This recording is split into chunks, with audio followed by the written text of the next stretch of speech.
نیک اور دیندار لڑکے سے شادی کرانے کے بدلے شادی دینے کے عوض شاید اللہ مجھے بھی جنت دے دے، اپنی بیٹی کو دیندار اور نیک لڑکے سے نکاح کرانے کے عوض اللہ مجھے بھی جنت دے دے، اے بلال میری بیٹی سے نکاح کر لو۔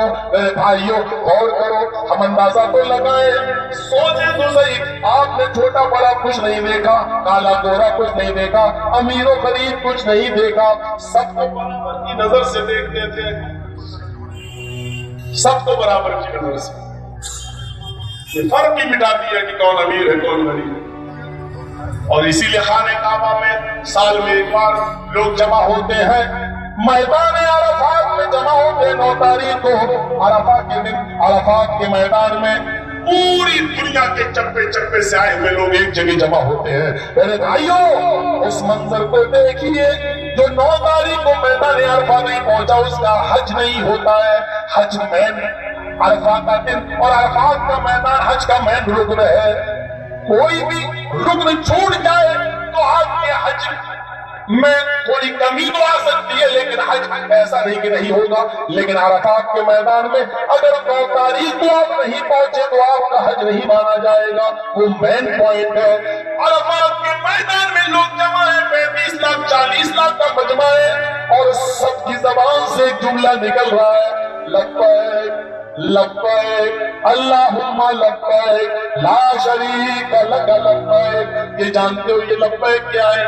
ہم تو بس یہاں سن لیتے ہیں لبیک لبیک، یہ لبیک ہے کیا؟ لبیک کا معنی کیا ہے؟ حاضر ہوں حاضر ہوں، لبیک لبیک حاضر ہوں اللہم لبیک، حاضر ہوں اللہ میں حاضر ہوں۔ یہ حاضر ہوں کیا مطلب؟ کیا اللہ دیکھ نہیں رہا ہے حاضر ہوں؟ یہ حاضر ہے کیا ہے؟ ایک مجرم بھاگا ہوا کوڑ جاتا ہے، پولیس اس کا پیچھا کر رہی ہے، اگر پولیس نے اس کو پکڑ لیا تو ٹارچر کرے گی، 14 دن کی ریمانڈ لے لے گی، 21 دن کی ریمانڈ لے لے گی، پھر اس کو مار مار کے قبول کروائے گی۔ ایک مجرم بھاگ رہا ہے، پولیس کی پکڑ سے بچنا چاہتا ہے، کورٹ میں شرم لینا چاہتا ہے تاکہ کورٹ کے تھرو اپنے آپ کو پیش کر کے ہم جیل چلے جائیں اور پولیس کے ہاتھ نہ لگے، پھر کورٹ جو فیصلہ کرے گی۔ جیسے کوئی بھاگا ہوا مجرم کورٹ میں جا کر کہتا ہے میں سرنڈر کر رہا ہوں، میں حاضر ہو گیا ہوں، اب کورٹ میرے ساتھ جو معاملہ کرے۔ میرے پیارے ساتھیوں، ایسے ہی ہندوستان سے بھاگے ہوئے مجرم شرم لے رہے ہیں، پاکستان سے بھاگے ہوئے مجرم، انڈونیشیا سے بھاگے ہوئے مجرم، افریقہ اور امریکہ سے بھاگے ہوئے مجرم سب سے بڑی کورٹ میں عرفات کے میدان میں جمع ہو کر کہہ رہے ہیں لبیک لبیک، اے اللہ میں گناہوں کا بوجھ لا کر حاضر ہو گیا ہوں، اے اللہ میں گناہوں کا بوجھ لا کر میرے دربار میں پہنچ گیا ہوں، اے اللہ میں نے اپنے آپ کو میرے سامنے سرنڈر کر دیا ہے، اے اللہ میں اپنے گناہوں کی معافی مانگنے کے لیے آیا ہوں،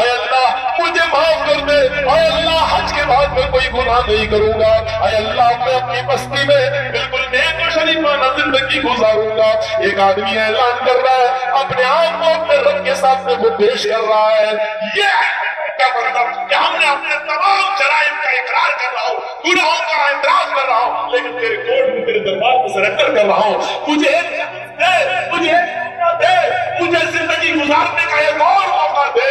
اور اللہ اعلان کرتا فرشتوں، میرے بندے نے میرے کورٹ میں آ کر میرے دربار میں اپنے آپ کو سرنڈر کر دیا ہے، مجھے بھی قسم ہے اپنے عزت و جلال کی، میں نے ان کے گناہوں کو دھو دیا ہے، جیسے دھوبی کی مٹی میں کپڑے کا میل صاف ہو جاتا ہے، جیسے ماں کے پیٹ سے پیدا ہونے والا بچہ ماں کے پیٹ سے پیدا ہوتا ہے گناہوں سے پاک، میں نے ایسے ہی اپنے بندے کو کر دیا ہے، جاؤ میں نے تجھے معاف کر دیا ہے۔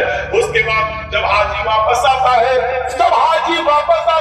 اور اپنا سامان باندھ لیتا ہے اور طواف ودا کرتا ہے، پھر ایک فرشتہ اس کے سینے پر ہاتھ رکھ کر کہتا ہے، ہاں اس حدیث میں تھوڑی سی کمزوری ہے، متکلم فی ہے، کلام کیا گیا ہے، لیکن میرے بھائیوں صرف فضیلت کے بعد میں اس لیے بیان کیے دیتا ہوں، لیکن اس کی ذوق اور اس کی ظریف پن پہلے ہی میں نے بتا دیا ہے، اس روایت میں تھوڑا سا کلام کیا گیا ہے۔ ایک فرشتہ اس کے سینے پر ہاتھ رکھ کر کہتا ہے، اے حاجی تو نے حج کر لیا ہے، اللہ نے تیرے گناہوں کو مٹا دیا ہے، تجھے ماں کے پیٹ سے پیدا ہونے کو صاف کر دیا ہے. اے حاجی تو اس بستی سے اپنے ملک میں جا رہا ہے, اپنی بستی میں جا رہا ہے, دیکھ اپنے حج کا خیال رکھنا, دیکھ اپنے ہم کا خیال رکھنا, دیکھ اپنی ملک میں, اپنی آبادی میں, اپنی بستی میں جا کر اپنے دل کو پھر سے گناہوں سے سیاہ نہ کر لینا, کالا نہ کر لینا. یہ دعا دیتے ہوئے, نصیحت کرتے ہوئے فرشتہ اس کو الوداع کہہ دیتا ہے, اس کو رخصت کر دیتا ہے. تو میرے بھائیوں, یہاں سے اندازہ لگائے کہ حج کے میدان میں کالے گورے امیر غریب سب کھڑے ہیں اور سب ایک ہی لباس میں ہیں اور سب کہہ رہے لبیک لبیک اللہم لبیک. سب ایسا لگ رہا ہے کہ جیسے اپنے گناہوں کا بوجھ لاد کر ہم آئے ہیں اور اپنے آپ کو رب کے دربار میں سرنڈر کر رہے ہیں, اپنے آپ کو رب کے دربار میں پیش کر رہے ہیں, سب کو برابر کی نظر سے. یہ ہے ہم اور وید کا ایک منتر اور پڑھتا ہوں آپ کے سامنے. اشوما شرماروہ دیودتے جگت پکیا سنا سادودمنم شریشوریا گرنویتہ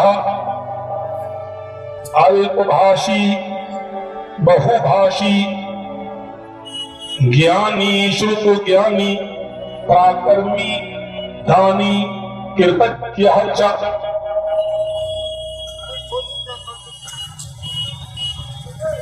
انتم رشی کلکی کو, محمد کو, نراشنس کو ایک گھوڑا دیا جائے گا.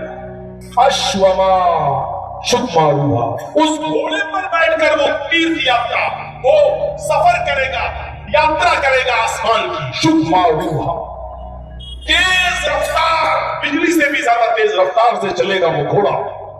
براق کی طرف اشارہ, گھوڑے پر بیٹھیں گے براق پر. بجلی سے بھی زیادہ تیز رفتار سے چلنے والی سواری کون سی؟ براق.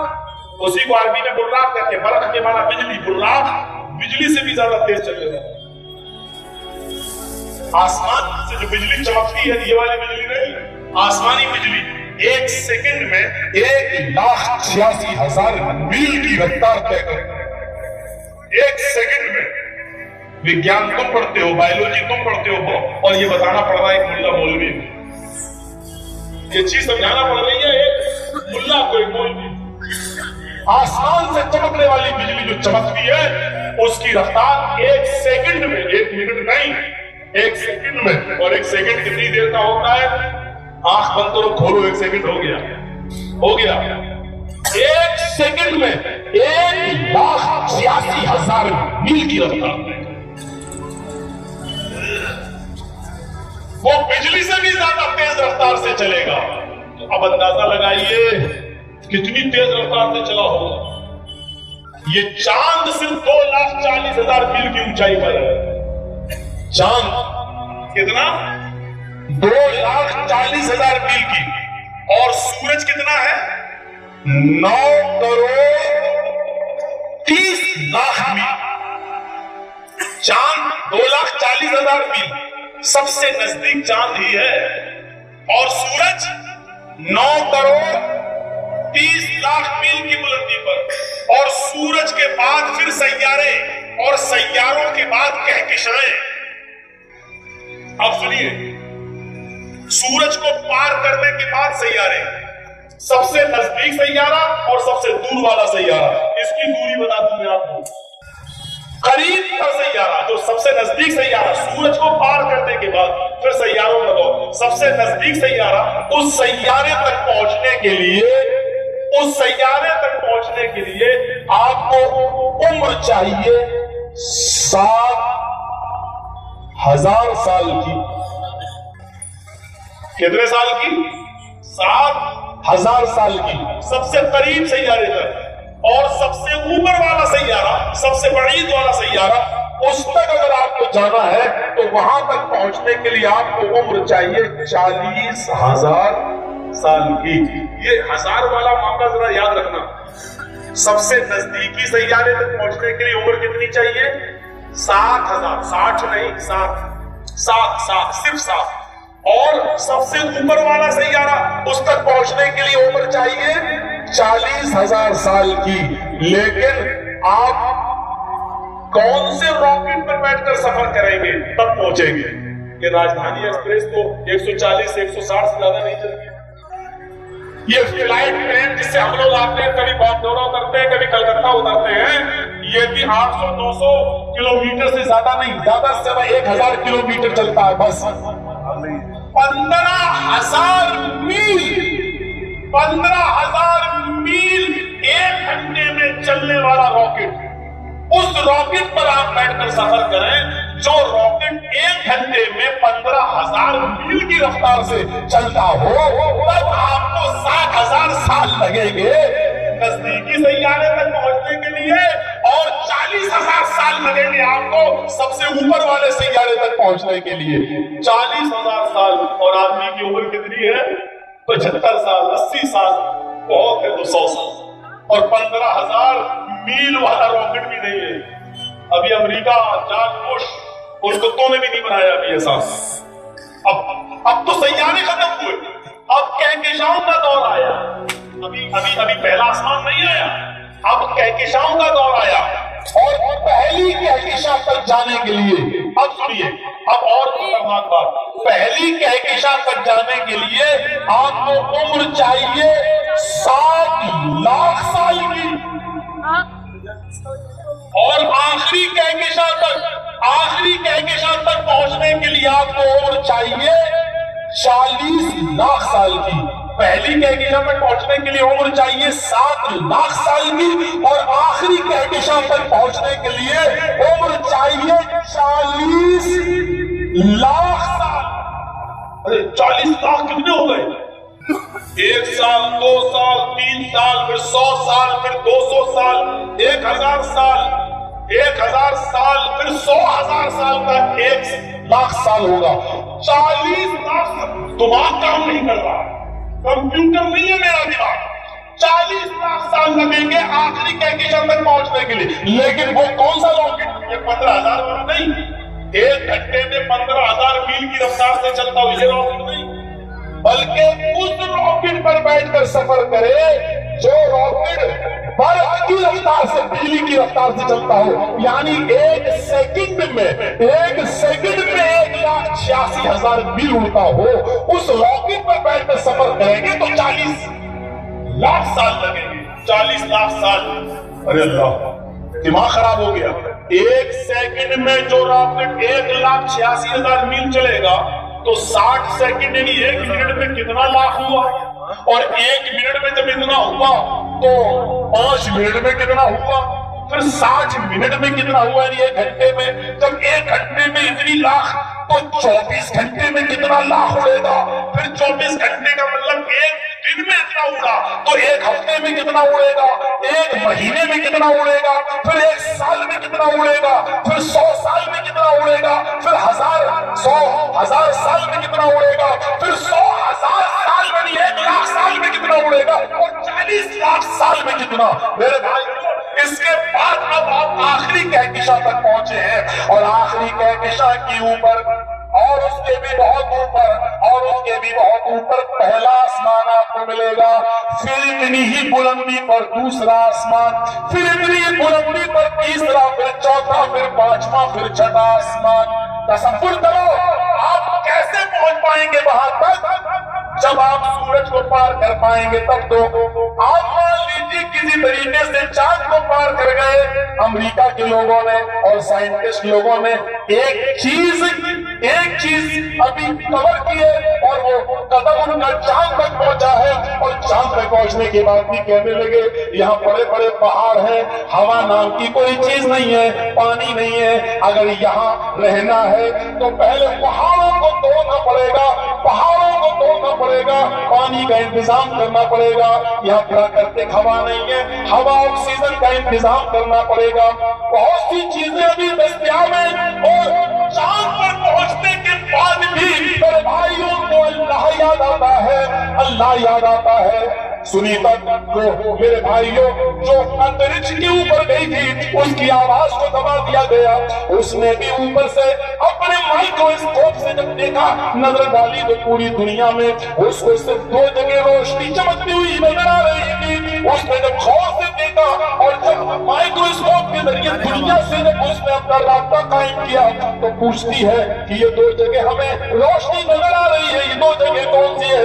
اس کو دنیا کے سیٹلائٹ کیمرے بتا فرماتے ہیں ایک مکے کے اندر خانہ کعبہ چمک رہا ہے اور دوسرا مسجد نبوی کی روشنی مسجد نبوی اس کو چمکتی ہوئی نظر آتی ہے. وہ جب سے دنیا میں اپنے ملک میں واپس آتی ہے تو اس نے مکے اور مدینے کی روشنی کا اعتراف کر دیا اور لوگوں میں بیان کر دیا. لیکن میڈیا والوں نے دباؤ بنا کر اور غیر مسلموں نے دباؤ بنا کر اس کا یہ بیان بند کروا دیا تاکہ دنیا حیرت میں نہ پڑ جائے اور لوگ دھیرے دھیرے پھر اسلام کا کہانی سمجھ کر مسلمان نہ ہو جائیں. اب سورج چاند کو پار کرنے کے بعد اب منزل آتی ہے سورج کی. میرے بھائیوں سورج کے اندر 1,40,00,000 ڈگری سینٹی گریڈ گرمی پائی جاتی ہے. میرے بھائیوں جو چیز سورج تک پہنچتی ہے وہ پہنچنے سے پہلے ہی بھسم ہو جاتی ہے, وہ پہنچنے سے پہلے ہی جل کر راکھ ہو جاتی ہے. ایک انسان اگر کسی بھی طریقے سے چاند کو پار کر کے سورج تک پہنچنے کی کوشش بھی کیا تو سورج کے بعد سیاروں پر کیسے پہنچے گا, سورج کے اندر سے کیسے گزرے گا, سورج سے راستہ کیسے نکالے گا, کون سے راکٹ میں بیٹھ کے سفر کرے گا کہ وہ سیاروں تک پہنچے. اور پہنچ بھی گیا تو 40 لاکھ سال کی میری زندگی کہاں ہے کسی کی, اور 1,86,000 میل کی رفتار سے اڑنے والا سیارہ 1,86,000 میل فی سیکنڈ, 1 سیکنڈ پر سیکنڈ کی رفتار سے اڑنے والی سواری کہاں ہے. اللہ کے نبی ایسی سواری پر بیٹھے کہ آپ نے رات میں بستر گرم بھی رہا, دروازے کی زنجیر ہلتی رہی اور اللہ کے نبی بیت المقدس میں نماز بھی پڑھا لیے اور پڑھانے کے بعد جنت بھی دیکھ آئے, جہنم بھی دیکھ آئے. ایسی سواری کا انتظام تو صرف عرش والے کے پاس ہی ہو سکتا ہے. اللہ کے نبی نہیں گئے تھے, اللہ کے نبی جنت اور جہنم دیکھنے نہیں گئے تھے, اللہ لے گیا. سبحان الذی اسری بعبدہ لیلا من المسجد الحرام الی المسجد الاقصی. اللہ لے گیا, نبی نہیں گئے تھے, اللہ لے گیا اپنے نبی کو. اور اللہ کیسے لے گیا, اتنا لمبا سفر کیسے کرا دیا, اتنی لمبی دوری کیسے طے کرائی. اللہ کے بارے میں یہ سوچنا بھی کفر ہے. اس لیے ہمارا عقیدہ اللہ ہر چیز پر قادر ہے, وہ کچھ اس کے لیے کوئی بھی کام مشکل نہیں ہے. مشکل تو ہمارے لیے ہے نا. مائک جس نے بنایا ہے اس کو ہم توڑ رہے, مائک والے سے کہ بناؤ, وہ فوراً بنا دے گا کیونکہ وہ تو بنانا جانتا ہے. اس کے لیے کیا ہے, ہمارے لیے مشکل ہے. لیکن یہ ساری دنیا, ساری کائنات, ساری کہکشائیں, سارے سیارے, ساری زمین, سارا چاند سورج ستارے سب اس نے بنائے. اس کے لیے کیا مشکل ہے. جب کوئی انسان کو دنیا میں آدم کو جنت سے دنیا میں بھیج سکتا ہے تو کیا آدم کو دنیا سے زمین سے جنت تک نہیں پہنچا سکتا, جہنم تک نہیں دکھا سکتا. اس کی قدرت سے کیا چیز پرے ہے, کیا چیز بعید ہے. میرے بھائیوں کوئی چیز بعید نہیں. اور اس نے جنت اور جہنم دکھا بھی. میں کہنا چاہتا تھا میرے بھائیوں, جگتپتی وہ ایسے گھوڑے پر بیٹھ کر سفر کریں گے, آسمان کا سفر کریں گے, آسمان کا سفر کریں گے تو بجلی سے بھی زیادہ تیز رفتار سے اڑے گا. جگتپتی پوری دنیا کے رکشک ہوں گے, پوری دنیا کے محافظ ہوں گے. جگت مانی دنیا, پتی مانی محافظ, پوری دنیا کے محافظ. یعنی محمد صلی اللہ علیہ وسلم آسین اسارد من مشریشور یا قرنگیتا ساتھوں کی طرف اپنی زندگی گزاریں گے. یعنی سب کچھ تو ہوگا آپ کے پاس لیکن اپنے اوپر خرچ نہیں کریں گے, غریبوں اور مسکینوں میں لٹا دیں گے. شریشور یا قرنگیتا ان کے اندر 8 خوبیاں پائی جائیں گی, ان کے اندر 8 اچھائیاں پائی جائیں گی. 8 خوبیاں, وہی 8 خوبیاں میں آپ کو بتانا چاہتا ہوں. پہلی خوبی کیا ہوگی, کسی اور کے اندر نہیں, محمد رسول اللہ کے اندر 8 خوبیاں پائی جائیں گی. پہلی خوبی الفبھاشی, کم بولنے والے ہوں گے. محمد رسول اللہ کے بارے میں بتایا جا رہا 8 خوبیاں ہوں گی. پہلی چیز الفبھاشی, کم بولیں گے. اللہ کے نبی بہت کم بولتے تھے, بہت کم. بلکہ کبھی کبھی یہودی سلام کرتے تھے تو سلام نہیں کرتے تھے بلکہ غصے میں ایسے کہتے تھے السلام علیکم, السلام علیکم, السلام علیکم نہیں کہتے تھے, السلام علیکم. اور عربی میں سام کے معنی ہوتے موت, بربادی. تو وہ اللہ کے رسول سے کہتے تھے السلام علیکم, موت ہو آپ پر. تو اللہ کے رسول نے سنا یہ ہم سے کہہ رہے السلام علیکم, موت ہو آپ پر. تو اللہ کے رسول نے کہا وعلیکم, تم پر ہو. وعلیکم السلام نہیں کہا, صرف کتنا کم بولتے تھے. انہوں نے کہا السلام علیکم